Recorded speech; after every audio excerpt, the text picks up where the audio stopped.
What is up, guys? Welcome back to the channel. So in this video, I'm going to go over my top 3 regret purchases of 2023.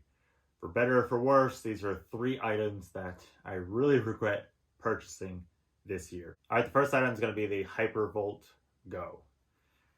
Big reason why I say this was a regret purchase of mine. I use it all the time, so it's not lack of use. It's how expensive it was, and there's so many other options that are cheaper nowadays. You know, when these were first coming out, Hypervolt was one of the very first, but now you can get off-brand runs for as low as 20 bucks, and you can get a pretty solid one for around $40 or $50 range rather than spending the $100 to $200 range for one. All right, next up we got the Nike Zoom Street Flies.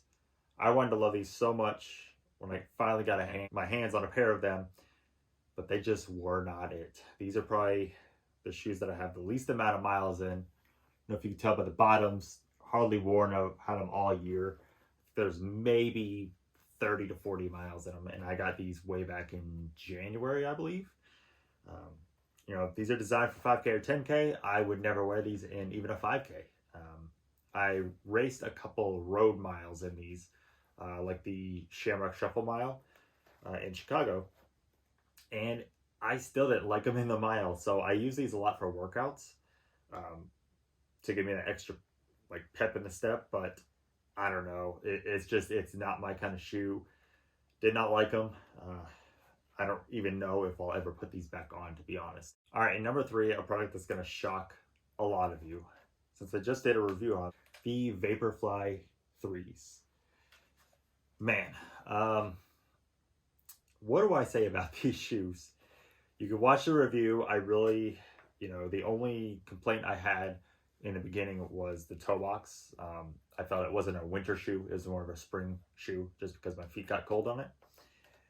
But as I put more miles onto them, and I only use these for, it's supposed to be a race day shoe, but I've been training in them, but only on important runs with heavy mileage, like long runs and things like that. These only have about 75 miles in them.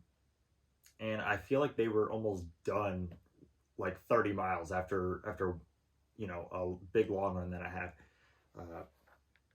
I don't know, I just missed the Vaporfly 2s and the Vaporfly 1s. I felt like Nike had something very special with those, and I feel like they just took a couple steps back with these.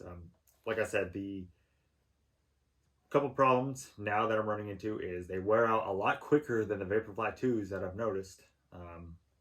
And the, that open toe box, that didn't go away, so your feet get cold.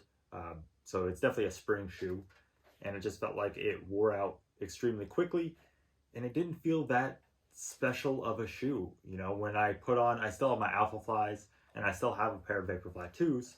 I put those on just to make sure I wasn't crazy, but the Vaporfly 2s felt special when I had them on my feet. These really didn't feel that special. They didn't feel like I was getting that extra pep in my step. It seemed like just another race day shoe. And these, I usually can get deals on my Nike shoes, but these I needed a pair to train in. I paid full retail for these, and I heavily regret that. I don't even think I'll ever buy these again, even if they were like on sale for 100 bucks. I would stick with the Vaporfly 2s if I were you. But anyway, guys, if you enjoyed this video, please give it a thumbs up. Please hit the subscribe button. I'm trying to grow this channel as much as possible, and I'm trying to put out a lot of content. There's going to be a lot of content coming out in the next month or so with, I have a couple more reviews that I'm working on right now. Dopey training is coming up.